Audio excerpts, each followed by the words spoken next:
আসসালামু আলাইকুম।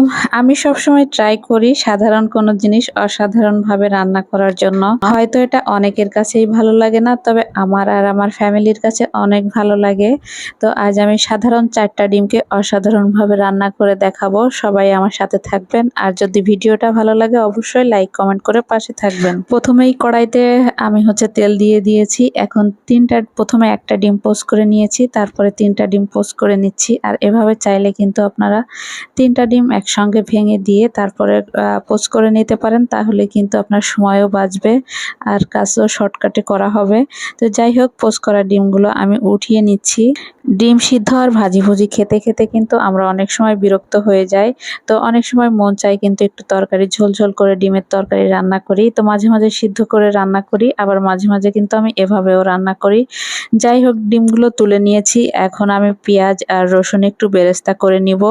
এখন লালচে করে এভাবে ভেজে নিয়ে এক সাইডে করে এভাবে কতগুলা জিরা দিয়ে দিব। জিরাটা ভাজা হয়ে গেলে তারপরে কড়াই থেকে নামিয়ে তুলে রাখবো। তারপরে ওই তেলের ভিতরেই আমি মিষ্টি কুমড়া ছোট ছোট করে কেটে নিয়েছি, সেই কুমড়াগুলোকে দিয়ে ভালো করে কষিয়ে নিব। নিচের দিকে যাতে লেগে না যায় তার জন্য একটু পানি দিয়ে দিব। তারপরে দিয়ে দিয়েছি কাঁচামরিচ, লবণ আর একটু ধনিয়ার গুঁড়া আর একটু হলুদের গুঁড়া দিয়ে আমি সুন্দর মতো তরকারিটাকে ভালো করে কষিয়ে নিব। তরকারিটা কেমন কষানো হয়েছে তার উপর কিন্তু নির্ভর করে তরকারিটা কতটা মজা হবে। যাই হোক, আমি একটু কষানোর পরে পানি দিয়ে তারপরে ঢাকনা দিয়ে ঢেকে দিচ্ছি। ঢেকে দিয়ে রান্না করব ৫ মিনিটের মতো। তারপরে যখন পানিটা একটু শুকিয়ে যাবে তারপর আবার ঢাকনাটা খুলে একটু উঠিয়ে নেড়েচেড়ে দিব। এই তরকারিটা রান্না করার জন্য মিষ্টি কুমড়া একটু মিষ্টি হলেই ভালো হয়। যদি মিষ্টি না থাকে তাহলে কিন্তু খেতে অতটা ভালো লাগে না।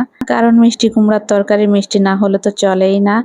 আমি মাঝে, মাঝে কিন্তু মিষ্টি না হলে অল্প একটু চিনি দিয়ে দিই, তাহলে কিন্তু বোঝাই যায় না। যাই হোক, এখন আমি ঝোলের পানি দিয়ে দিচ্ছি আর আমি চলে যাচ্ছি পাটাপোতার কাছে বাটাবাটি করার জন্য।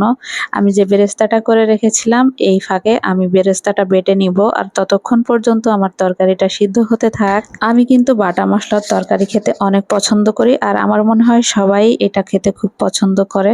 কারণ যে মশলাটা বেটে রান্না করে হয় তরকারি, সেই মশলাটার স্বাদ কিন্তু অনেক ভালো হয়।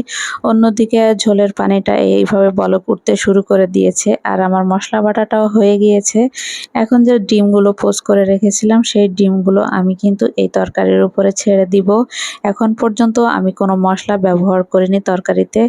চেক করে দেখতে হবে, যদি একটু সিদ্ধ হয়ে যায় তাহলে ডিমগুলো কিন্তু দিয়ে দিতে হবে। দিয়ে তারপর আরেকবার ঢাকনা দিয়ে ঢেকে বেশ কিছু সময় রান্না করতে হবে।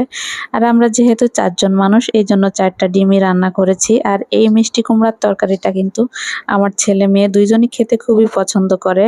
এখন আমি যে মশলাটা বেটে রেখেছিলাম সেই মশলাটাই কিন্তু এই ডিমের তরকারির সঙ্গে মিলিয়ে দিচ্ছি।